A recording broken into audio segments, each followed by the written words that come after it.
It absolutely blows my mind how underrated this Indiana team still is. They have been an absolute buzzsaw in this year's postseason, just like I predicted. Give myself a little pat on the back there, but I am fired up about this Pacers team, man. I've been so excited about them all year long. Felt like if they could just get some momentum rolling into the postseason, they could shock a lot of people. And that's exactly what they've done. A lot of people were ignoring the fact that they were banged up to start the year. They get healthy once January 1st comes around, once the All-Star break comes around, and they have been on an absolute roll. They were one of the hottest teams coming into the postseason. They got that rematch against the Milwaukee Bucks, took care of them really quickly. But I've heard a lot of people tell me, oh, well, if Damian Lillard was healthy, the Bucks would have beat the Pacers. That is not true at all. If Damian Lillard was healthy, which I wish he would have been, it wouldn't have mattered. Same thing with the Cleveland Cavaliers in a huge upset. They were plus 300 to win the series, which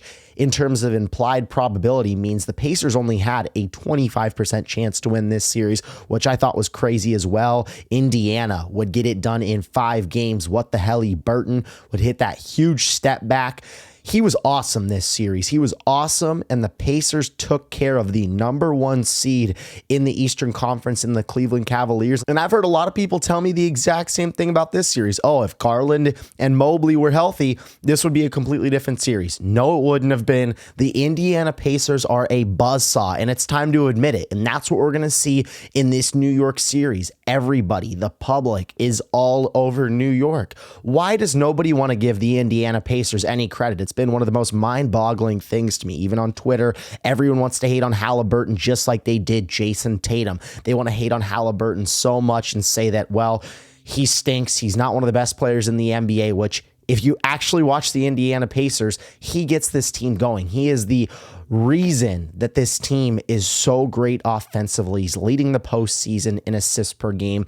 And one of the most fun things about this Pacers squad is that they can beat you in a multitude of ways. The one thing that is true, if Tyrese Halliburton goes quiet and doesn't have a huge offensive scoring performance, the Indiana Pacers are just fine. They get contributions from guys like Pascal Siakam, Andrew Nembhard, Nesmith, whoever, Miles Turner, whatever.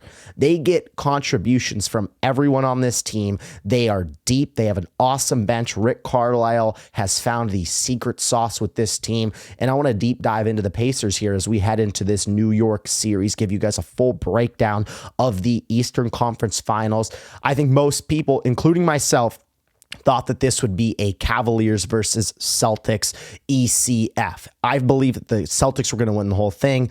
They ultimately didn't. Tatum, prayers up for the Achilles. The Cleveland Cavaliers just stunk it up in the second round. But I knew that this Pacers team was scary all along. I saw what they did in the Eastern Conference Finals against the Boston Celtics. Even though they were the only team that got swept by the Celtics, they gave Boston its toughest matchup of the entire postseason. Every single one of those games went down to the wire, and the Pacers showed some toughness. They showed some heart, and they proved that they were going to be back in this position. And sure enough, here they are. One of the guys that I want to highlight in this video more than others is Pascal Siakam. I did a deep dive on him in my channel earlier this week. You guys can go back and watch it. But Pascal Siakam has been awesome for this Pacers team. He led the team in points and rebounds during the regular season last year. He led the team in points during the postseason last year, and he's doing the exact same thing again this year. People questioned what he could do to help a team win, because he won that championship with Toronto a few years ago when they had Kawhi Leonard and Kyle Lowry and all those guys.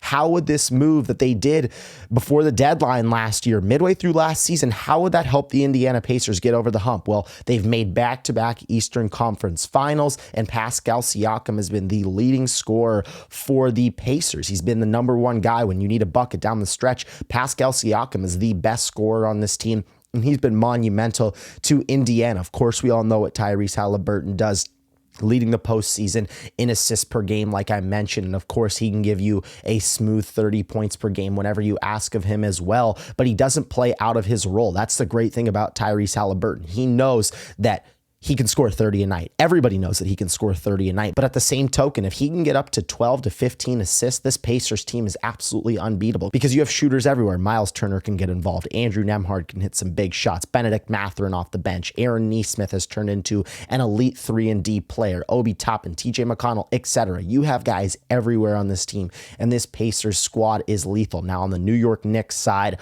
we know the type of energy and atmosphere that MSG is going to have. This rematch from last year, everybody's saying that the Pacers can only beat up on injured teams. Well, now New York gets a chance for a rematch against Indiana, and I'm so fired up for this Eastern Conference Finals. New York knocked off the reigning defending champions in the Boston Celtics, and now they get a chance to avenge this loss from last year. Jalen Brunson, Mr. Captain Clutch, has been awesome this year. Karl Anthony Towns, if he can give you that consistent production, that's the big question mark with him. Same thing last year when he was on Minnesota. If Karl Anthony Towns can give you consistent production, this New York team is really hard to beat. And of course, Mikal Bridges had some big time takeovers in the fourth quarter for New York. I think the Knicks are a little fraudulent. And I know maybe some of the Knicks fans are now going to click off this video, if even any are watching.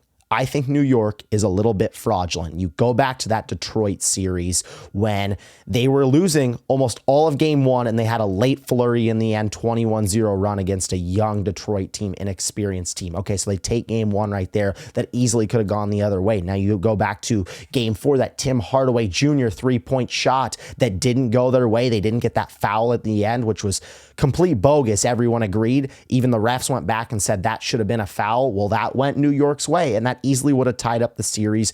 New York would ultimately hit that three-pointer late in the game thanks to Jalen Brunson. They got very lucky in that series, if I'm going to be quite honest with you guys.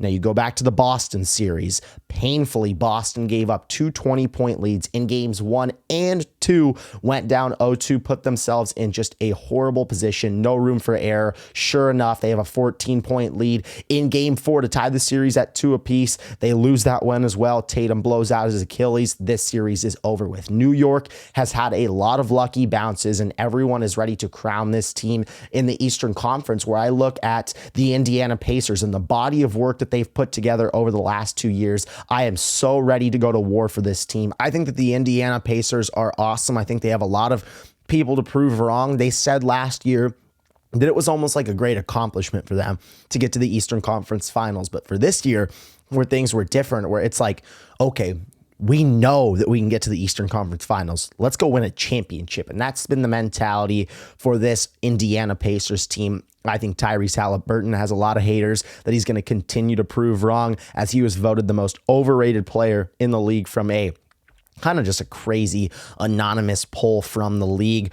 But he's proven everybody wrong, hit that huge game winner, beat the Bucks in 5, beat the Cavaliers in 5. I trust the body of work from the Indiana Pacers. I think the key to winning this series for Indiana is to start off strong in these games on the road. So often New York, in that environment, fuels that team. If Jalen Brunson can keep it close, he can take over down the stretch. We saw in that Cleveland series, Indiana would kind of just take the crowd out of it because they would start so strong. If they can do that, take MSG out, I believe that Indiana can win this series in 5 games as well. They are a significantly better team. I do not know how New York is favored. I'm excited for this Indiana team to go out there and prove everybody wrong, because this has been my dark horse underdog team all year long. I'm rolling with the Pacers. See you in the finals, Indiana. I'm Caden Kubler, and thank you guys for watching.